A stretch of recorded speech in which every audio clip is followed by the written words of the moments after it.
สวัสดีพี่น้องมื้อนี้มาจวดกุ้งคือเราก้อยกุ้งจวดกุ้งร้อยแจ่วนี่แต่งแจ่วมาครับนี่แจ่ว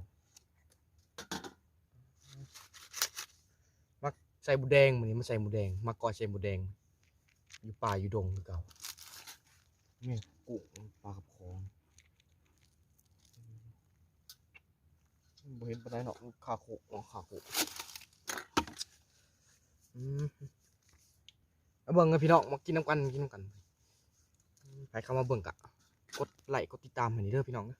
เพื่อเป็นกำลังใจให้คลิปต่อไปเด้อตัวนี้กะรู้สึกว่ามุดหลายมาจวด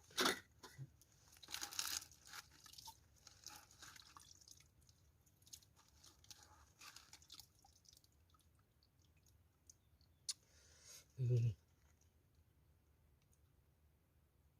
กุ้งกับปลากระพงเด้อ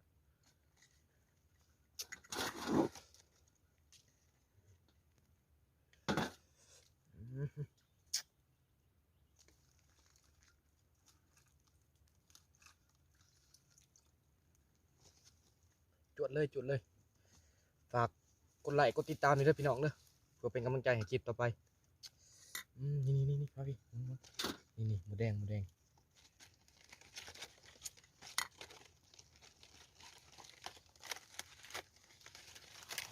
โอ้อุ้ยนี่ไข่นะโอ้โหนี่ไข่อยู่นะโอ้โห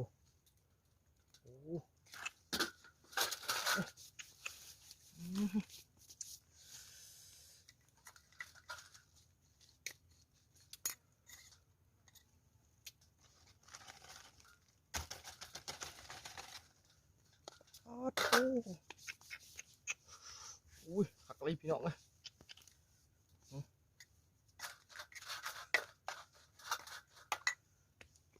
หัก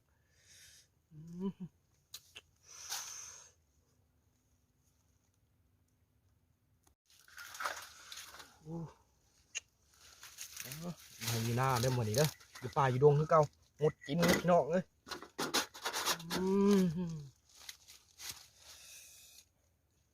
หมด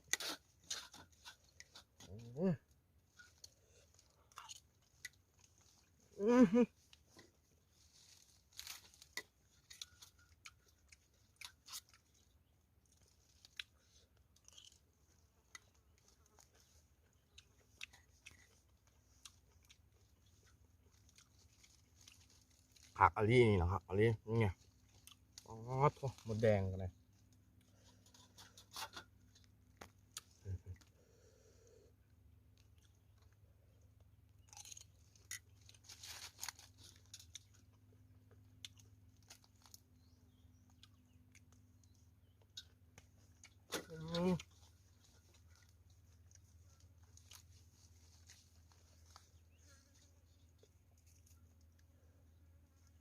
สุดคักตัวนี้นะพี่น้องเอ้ย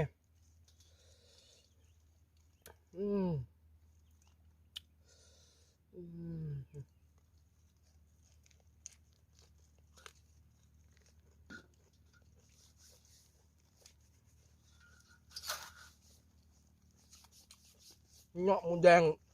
ส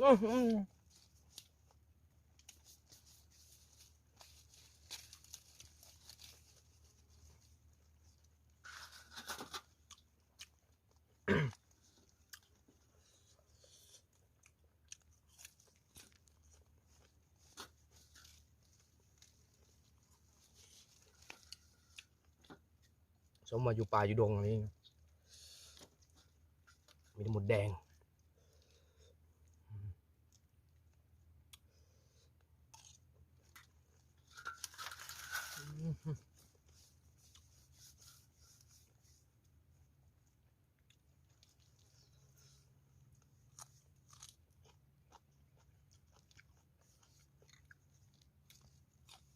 เอาเลยพี่น้องมันเนาะ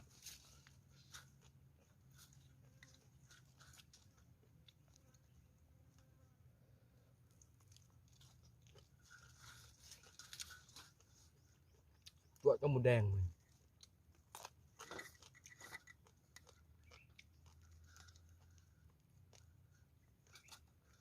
กินแบบธรรมดาบ่คักเมาข่างฮักแนวแกะเมาข่าง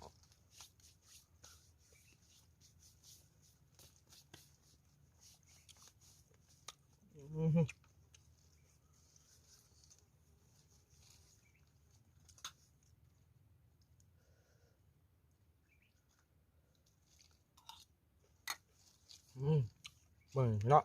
เบิ่งไงใช่เบิ่งทั้งหมดแดงเนี่ยนี่เนาะทั้งหมดแดงด้วยนี่ปาดโถสองหั่งเด้อนี่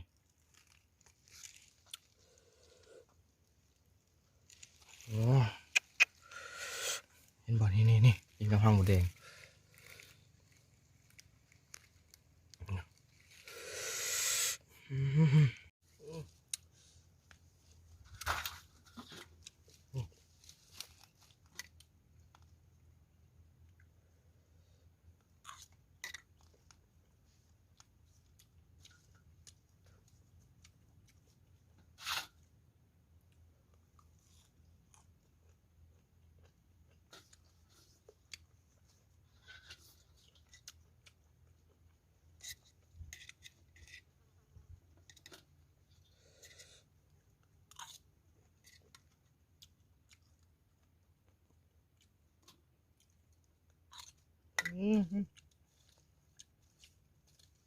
กุ้งเต่งเขาตาพี่น้องเอ้ย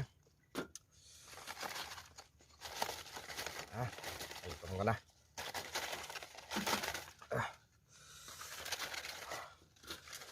ใส่ร้ายใส่โอ้สำนีเดี๋ยวพี่น้องเอ้ยไปก่อนบ่ได้หมดแดงกินไปก่อนฝากกดไลค์กดติดตามไปเด้อไปก่อน